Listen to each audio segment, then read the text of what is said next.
بهدف التعريف بالقاعدة الصناعية لوزارة الدفاع الوطني ومدى مساهماتها في ديناميكية إنعاش الاقتصاد الوطني، تشارك عدد من وحدات الإنتاج للجيش الوطني الشعبي في الطبعة 56 لمعرض الجزائر الدولي في 2025، وذلك بقصر المعارض الصنوبر البحري.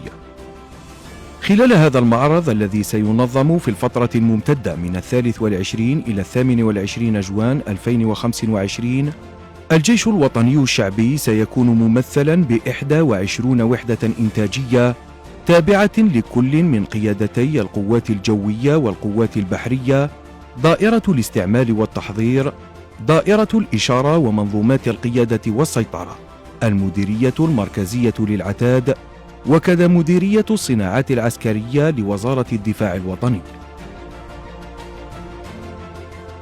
الجمهور مدعو للتقرب من الفضاء المخصص للجيش الوطني الشعبي بالجناح المركزي لاكتشاف ما يعرضه من منتجات متنوعة وعالية الجودة تعكس التطور الكبير الذي عرفته مختلف الصناعات العسكرية على غرار صناعات وتجديد العتاد الجوي والبحري، عتاد الإشارة، الصناعات الميكانيكية الخفيفة والثقيلة، الصناعات الإلكترونية، وكذا النسيج والجلود.